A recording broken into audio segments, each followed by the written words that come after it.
Hello everyone, welcome back to my YouTube channel Multiplied Education. Today we are going to solve some important graphical questions based on the Ohm's law.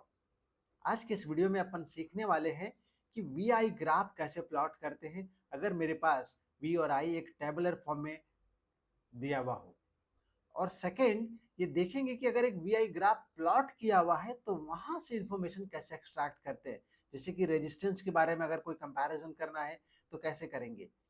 सो आइए इन दोनों type के questions को इस video में solve करने वाला हूं। Pen paper लेके रेडी हो जाइए। चैनल पे न्यू है, सब्सक्राइब नहीं किया तो प्लीज चैनल को सब्सक्राइब कीजिए। आइए फर्स्ट क्वेश्चंस को सॉल्व करते हैं। देखिए यहाँ पे v और i जो है उसका डेटा टेबुलर फॉर्म में आपको गिवन है। आपसे क्वेश्चन में क्या बोला जा रहा है कि आप क्या करो, i and v that is voltage और करंट के बीच में ग्राफ प्लॉट करो और फिर रेजिस्टेंस फाइंड करो उस रेजिस्टेंस का। तो क्या करेंगे, आप एक बार यहाँ पे नोटिस करो कि वोल्टेज क्या है बेसिकली आपका 0.5, 1.0, 1.5, मतलब वोल्टेज क्या हो रहा है बेसिकली इंक्रीज कर रहा है। जब वोल्टेज इंक्रीज कर रहा है तो करंट इंक्रीज कर रहा है क्या, देखिए 0.1, फिर जब करंट 0.2 है, 0.3 है, 0.4 है, मतलब करंट भी इंक्रीज कर रहा है वोल्टेज के इंक्रीज करने से। तो अभी ग्राफ प्लॉट करने के बाद देखेंगे कि क्या ये लिनियरली वैरी कर रहे हैं या नहीं कर रहे हैं, ये तो भी ग्राफ बताएगा। ऑलराइट, सो एक बार ग्राफ जो बनाएंगे उसका एक रफ आइडिया ले लेते हैं कि कैसे मुझे ग्राफ बनाना है। ये देखो वोल्टेज मेरा जो है 0.5 से स्टार्ट हो रहा है, मिनिमम रीडिंग 0.5 है वोल्टेज का और मैक्सिमम कितना है 5.0। इसका मतलब क्या करने वाला हूँ, जो ग्राफ बनाऊंगा मैं कुछ ऐसा बनाऊंगा। एक रफ आइडिया दे रहा हूँ ग्राफ का यहाँ पे कि आप v को जो है y एक्सिस पे लेंगे जो कि एनसीईआरटी में फॉलो किया है, और i को आप क्या करेंगे x एक्सिस पे लेंगे। ठीक है, वोल्टेज मिनिमम 0.5 से स्टार्ट हो रहा है और मैक्सिमम कहाँ तक जा रहा है 5.0 तक जा रहा है। तो मैं क्या करूंगा 0.5 का स्पेसिंग रखने वाला, 0.5, 1.0, then 1.5, then 2.0, 2.5 and so on. इसी तरीके से अपन क्या करेंगे 5 वोल्ट तक जाएंगे। और करंट की मिनिमम रीडिंग कितनी है 0.1 और जाना कहाँ तक है मैक्सिमम 1.0 तक। तो क्या करूंगा 0.1, 0.2, 0.3, 0.4 एंड सो ऑन। इस तरीके से अपन क्या करेंगे 1.0 एम्पियर तक आगे मूव करेंगे। देखिए अगर बहुत बड़े बड़े वैल्यूज ले लोगे और ग्राफ एकदम छोटे एरिया में सिमट दोगे तो क्या होगा, अच्छा नहीं बनेगा ग्राफ। तो प्लीज कोशिश कीजिए कि जो रीडिंग आप ले रहे हो उसके बीच का स्पेसिंग जो ले रहे हो आप वो प्रॉपर रहे। ऑलराइट, सो आइए ग्राफ पे हम लोग आते हैं। यहाँ पे देखो आपके पास यही टेबल दिया हुआ है v और i का। ग्राफ में मुझे क्या करना है रिप्रेजेंट करना है और फिर फाइनली मुझे ग्राफ क्या करना है प्लॉट करना है। देखिए 0.5, 1.0, 1.5 और 5.0 वोल्ट ये करंट वोल्टेज, और करंट आपका 0.1 से लेके 1.0 तक मैंने दिखा दिया एक्स एक्सिस पे और ये वाई एक्सिस पे। राइट, पहला जो दिया हुआ है 0.5, 0.1, जब वोल्टेज 0.5 है तो करंट कितना है 0.1 है, तो ये पॉइंट हो गया मेरा। फिर जब वोल्टेज 1.0 है तो करंट कितना है 0.2 एम्पियर।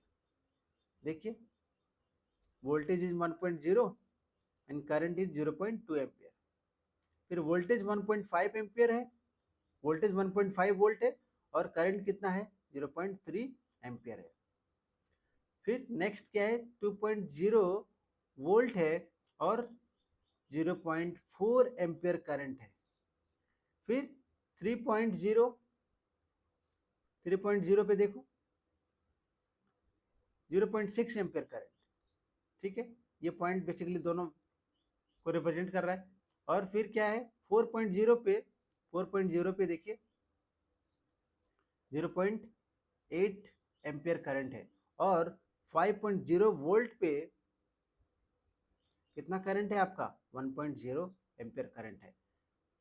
ओके 1, 2, 3, 4, 5, 6, 7, 8 8 रीडिंग्स दे रखे।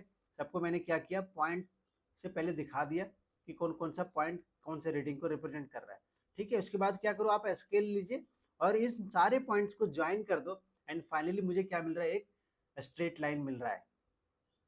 इसका मतलब क्या हुआ कि जो v और i के बीच में जो ग्राफ है वो कैसा है, ग्राफ है एक स्ट्रेट लाइन है जो कि ओरिजिन से पास कर रहा है।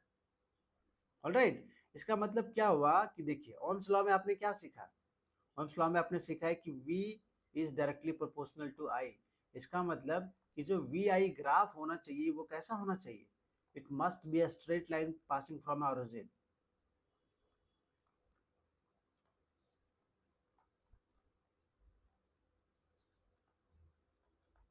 Straight line passing from origin.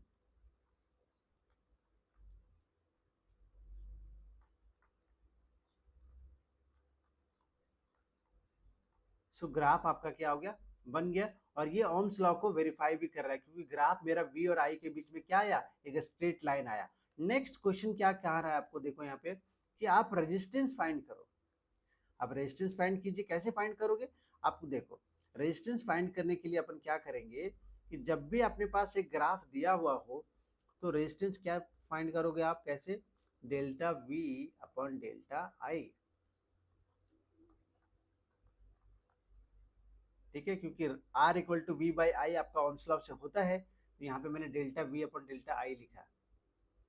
जो न्यूमरेटर में कर रहा हूँ वही वही ऑपरेशंस में डिनोमिनेटर में कर रहा हूँ, तो ओवरऑल रिजल्ट में कोई फर्क नहीं पड़ेगा। यहाँ पे क्या है, change in voltage upon change in current. Change in voltage मतलब दो रीडिंग आपको लेनी है, एक V2 ले लो और एक V1 ले लो। V2 के करस्पॉन्ड आपका जो करंट होगा दैट इज I2, और V1 के करस्पॉन्ड जो आपका करंट होगा दैट इज I1। चलिए यहाँ पे आप देखिएगा, मैं दो रीडिंग लेने वाला हूँ। V2, ऐसा करता हूँ, जो V2 है वो मैं 5 वोल्ट ले लेता हूँ और V1 में 4 वोल्ट ले लेता हूँ, कैलकुलेशंस भी इजी हो जाएगा। जब V2 मेरा 5 वोल्ट है तब करंट कितना है, जब वोल्टेज मेरा 5 वोल्ट है तब करंट कितना है, दैट इज 1 एम्पियर।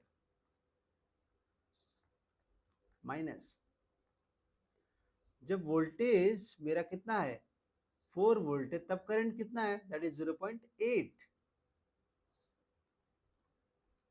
ऑलराइट, अब इसको सॉल्व करो, कितना आ रहा है 1 अपॉन 0.2, डेसिमल रिमूव कीजिए, फाइनली कितना आ रहा है मेरे पास रेजिस्टेंस 10/2, डिवाइड करो,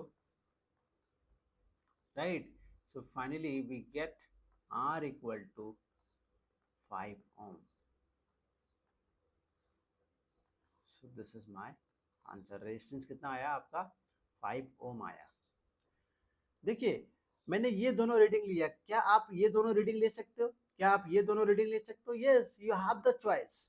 आप कोई सी दो रीडिंग लेके वैल्यू, कोई भी दो रीडिंग वोल्टेज की उससे कॉरेस्पॉन्डिंग दो रीडिंग करंट की लेनी है, और क्या करना है फिर दोनों का सब्ट्रैक्ट करके डिवाइड कर देना, and you will get the value of resistance. देखो क्या होगा, एक्चुअली ये प्रैक्टिकल डेटा है, तो कई बार जो आपका रेजिस्टेंस है ना 5 के जगह पे आपको 5.1 मिलेगा, कहीं पे हो सकता है 5.2 मिलेगा। तो जो डेसिमल के बाद वाले वैल्यू को उसको इग्नोर करना है, अप्रोक्सीमेटली आपको इंटीजर के पास जाना है। सो देख रहे हैं कि ये अप्रोक्सीमेटली 5 ओम इसकी रीडिंग है, राइट।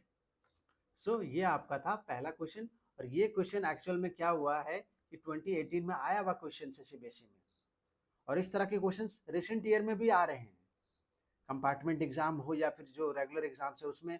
सो प्लीज इस तरह के क्वेश्चंस को प्रैक्टिस जरूर करके जाइए। हो सकता है कि ग्राफिकल क्वेश्चंस को सॉल्व करने के लिए आपको कोई ग्राफ पेपर नहीं दिया जाएगा, आपको जो नॉर्मल आंसर सेट है उसी में ड्रॉ करना है, तो ठीक है कोई प्रॉब्लम नहीं है। आप बस स्केल का प्रॉपर यूज करो सो दैट कि ग्राफ आपका अच्छा बने। ऑलराइट, चलिए इस तरह का एक और क्वेश्चन सॉल्व करते हैं। वहां पे यहाँ पे देखिए, यहाँ पे रीडिंग जो है थोड़ा सा उससे अलग है। यहाँ पे देखो वोल्टेज को क्या किया, डाउन में दिया है और करंट को अप में दिया है। तो गलती ये मत करना कि वोल्टेज की रीडिंग इसको ले रहे हो और करंट की रीडिंग इसको ले रहे हो, ऐसा नहीं। ऐसा देखने का तरीका आपका हमेशा ऐसा हो सकता है, लेकिन आप देखो कि पहले दिया हुआ क्या है। यहाँ करंट दिया हुआ है तो ये करंट की रीडिंग है, और ये वोल्टेज दिया हुआ है वोल्टेज की रीडिंग है। आप हमेशा नहीं सोचिएगा कि पहले वोल्टेज का रेटिंग देगा और करंट का रेटिंग बाद में देगा, ऐसा नहीं सोचना है। क्या दिया हुआ है वो आपको वहां पे मेंशन करते हैं पहले, उसके बाद फिर आपको उसका वैल्यू देते हैं। तो देखिए आपका पोटेंशियल डिफरेंस 1.6 है तो करंट आपका 0.5 एम्पियर है। आप पोटेंशियल डिफरेंस बढ़ा रहे हो देखो, और फिर करंट क्या है उसके कॉरेस्पॉन्डिंग बढ़ रहा है। क्या बोला कि आप क्या करो, वी और आई के बीच में ग्राफ प्लॉट करो और रेजिस्टेंस कैलकुलेट करो। चलिए, इसमें वोल्टेज 1.6 से स्टार्ट हुआ है और 13.2 तक जा रहा है। तो एक रफ आइडिया ले लेते हैं कि इसके ग्राफ में अपन क्या कुछ करने वाले हैं। आई को मैं कहाँ रखूंगा, आई एम्पियर, और इसको मैं एक्स एक्सिस पे प्लॉट करूंगा। और ये वोल्टेज जो है मेरा वोल्ट में होगा, और ये मेरा कहाँ होगा, वाई एक्सिस पे होगा। ठीक है, वोल्टेज 1.6 से स्टार्ट हो रहा है, 13.2 से जा रहा है। मैं क्या करने वाला हूँ, एकदम स्पेसिंग को परफेक्ट रखने वाला, 1 वोल्ट, 2 वोल्ट, 3 वोल्ट, 4 वोल्ट, और इस तरीके से अपन जाएंगे और 14 वोल्ट तक लिया जाएगा रीडिंग। अब क्या होगा कि यहाँ पे जो करंट है वो 0.5 से स्टार्ट है और कहाँ तक जा रहा है, 4.0 तक जा रहा है। चलो, तो करंट क्या करो, 0.5, 1.0 ampere, 1.5 ampere, 2.0 ampere and so on, और कहाँ तक जाएंगे, 5 एम्पियर तक जाएंगे। एक्चुअली 4 एम्पियर तक रिक्वायर्ड है, राइट, 4 तक रिक्वायर्ड है, तो 4 तक जाएंगे। और अब क्या करेंगे कि जो मुझे डेटा दिया हुआ है उसको क्या करेंगे, उसका पहले कोऑर्डिनेट्स मार्क कर लेंगे पॉइंट वाइज, और फिर क्या करेंगे, स्केल से उसको मिला के एक स्ट्रेट लाइन ड्रॉ कर देंगे। आइए ग्राफ पे आता है, एक्चुअल ग्राफ पे। यहाँ पे देखो, वोल्टेज कितना है, 1.6। आ जाओ, वोल्टेज 1.6 1 और 2 के बीच में लाई करेगा, और 1.5 से जस्ट अबव होगा। ठीक है, इनके मिड की रीडिंग से जस्ट अबव होगा। तो यहाँ पे मैं मान लिया हूँ कि 1.6 है वोल्टेज, और करंट कितना है, 0.5 एम्पियर है। तो इस पॉइंट, ये पॉइंट जो है मेरा, ये रीडिंग को रिप्रेजेंट कर रहा है। सेकेंड, वोल्टेज 3.4 वोल्ट, वोल्टेज 3.4, 3 और 4 के बीच में लाई करेगा, और करंट कितना है, 1 एम्पियर। सो यहाँ पे देखो, है ना, 3.4 और 1 एम्पियर। थर्ड क्या है, 6.7 वोल्ट, 6.7, 6 और 7 के बीच में लाई करेगा, और करंट कितना है, करंट मेरा 2 एम्पियर है। सो ये हो गया। नेक्स्ट, 10.2 वोल्ट, 10.2 10 और 11 के बीच में होगा। सो दिस इज माय 10.2, और यहाँ पे मेरा करंट कितना है, देखिए 3 एम्पियर। तो ये भी हो गया। नेक्स्ट, 13.2 वोल्ट, ये मेरा 13 और 14 के बीच में होगा, और करंट कितना है, 4 एम्पियर। सो 1 2 3 4 5, टोटल 5 रीडिंग है। मैंने इस 5 रीडिंग को क्या किया, पहले पॉइंट वाइज दिखा दिया कि ये 5 रीडिंग्स को रिप्रेजेंट कर रहे हैं। अब क्या कीजिए, स्केल लीजिए और इनको ज्वाइन करते हुए ड्रॉ कर दीजिए। फाइनली क्या हो रहा है, मुझे स्ट्रेट लाइन मिल रहा है वी आई ग्राफ के बीच में। इसका मतलब मेरा ओम्स लॉ यहाँ पे वेरीफाई हो रहा है। ऑलराइट, अब यहाँ पे पहला काम तो आपका हो गया। नेक्स्ट आपसे क्या पूछा गया है यहाँ पे कि आप रेजिस्टेंस फाइंड करो। रेजिस्टेंस के लिए अपन वही फॉर्मूला यूज करेंगे वापस से, that is delta we upon delta I, change in voltage upon change in current. क्या हो जाएगा, V2 minus V1 upon I2 minus I1। आप कोई सी भी दो रीडिंग लीजिए, कोई प्रॉब्लम नहीं है। चलो, इनिशियली दो रीडिंग ले लेता हूँ मैं। यहाँ पे वोल्टेज कितना है, 13.2, और यहाँ पे कितना है, 10.2। चलो, 13.2 माइनस 10.2। जब आपने वोल्टेज 13.2 लिया तब करंट कितना है, 13.2 पे करंट कितना है, दैट इज 4 एम्पियर। 10.2 पे करंट कितना है, दैट इज 3 एम्पियर। ठीक है, 3 एम्पियर, यस। अब इसको क्या करो, सॉल्व कर दो आप। आपका रेजिस्टेंस कितना आ रहा है, 13.2 minus 10.2, that is 3 divided by 1। So finally जो मेरा आर आ रहा है वो कितना आ रहा है, 3 ओम आ रहा है approximately. This is my answer. आप इन दो रीडिंग को भी और इन दो रीडिंग को, कोई भी दो रीडिंग लेके रेजिस्टेंस फाइंड कर सकते हो। कई बार क्या होगा कि रीडिंग में आपको थोड़ा बहुत फर्क दिखेगा, यहाँ पे 3.1 दिखेगा, कहीं पे आपको 3.2 दिखेगा, पर आपको समझना है कि मेरा अप्रॉक्सीमेटली ये वैल्यू कितना है, 3 ओम के इक्वल है। सो ये दो ग्राफ के क्वेश्चन जिसमें आपको प्लॉट करना था और यहाँ से प्लॉट करके फिर आपको रेजिस्टेंस फाइंड करना था। सो इस क्वेश्चन के साथ अब आप कंफर्टेबल हो, इजिली सॉल्व कर सकते हो। आइए मैं आपको एक नेक्स्ट टाइप का क्वेश्चन कराता हूँ। आइए अब यहाँ पे देखो, यहाँ पे वी आई ग्राफ नहीं है, यहाँ पे आई और वी का ग्राफ दिया हुआ है। मतलब आई को देखो, अभी हम जो ग्राफ प्लॉट कर रहे थे, मेरा आई मेरा कहाँ था, आई मेरा यहाँ पे था एक्स एक्सिस पे, और वी मेरा कहाँ था, वाई एक्सिस पे था। बट यहाँ पे सिनेरियो अलग है। ओके, वी कहाँ है मेरा, वी मेरा एक्स एक्सिस पे है और करंट मेरा कहाँ है, वाई एक्सिस पे है। तो बड़ा केयरफुली आपको इस क्वेश्चन को सॉल्व करना है।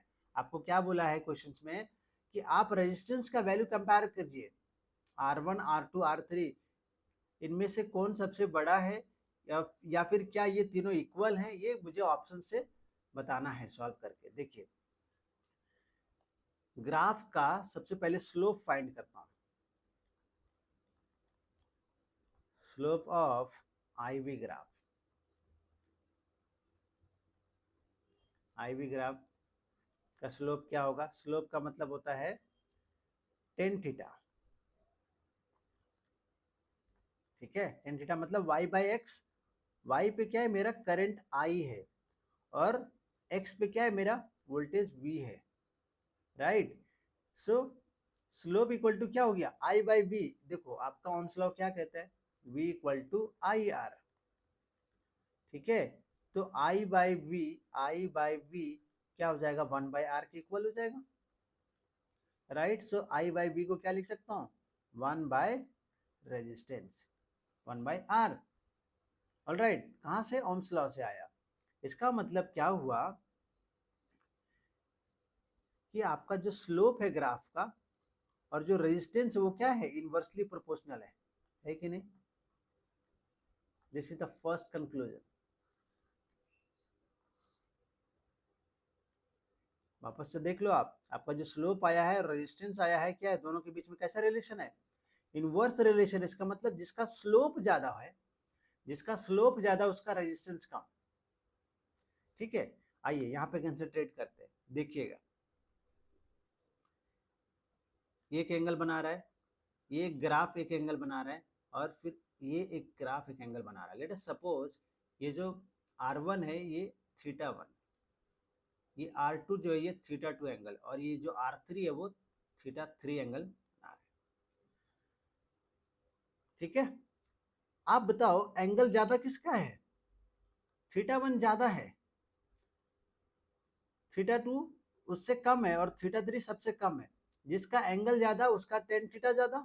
टेन थीटा का वैल्यू आप देखो 0 डिग्री से 90 डिग्री के बीच में, जीरो, फिर one by root three, one by under root three, फिर वन रूट थ्री, और फिर नॉट डिफाइंड। मतलब आपका टेन थीटा का वैल्यू क्या होता है, देखो यहाँ पे मैंने लिख रखा है कि अगर थीटा 0 से 90 के बीच में वेरी कर रहा है तो टेन थीटा का वैल्यू क्या होता है, इंक्रीज करता हुआ जाता है। देखो जीरो, 0.577, वन, 1.732, थीटा बढ़ रहा है और टेन थीटा का वैल्यू भी क्या कर रहा है, बढ़ रहा है। तो जिसका एंगल बढ़ा उसका टेन थीटा का वैल्यू बढ़ा। ठीक है, सो यहाँ पे मुझे दिख रहा है कि जो टेन थीटा वन है उसकी वैल्यू बड़ी है, टेन थीटा टू उससे छोटी वैल्यू है, और टेन थीटा थ्री सबसे छोटी वैल्यू है। ये टेन थीटा है क्या, टेन थीटा मेरा स्लोप है, ग्राफ का स्लोप है। राइट, और स्लोप क्या है, वन बाय आर के इक्वल है। इसका मतलब मैं क्या कह सकता हूँ,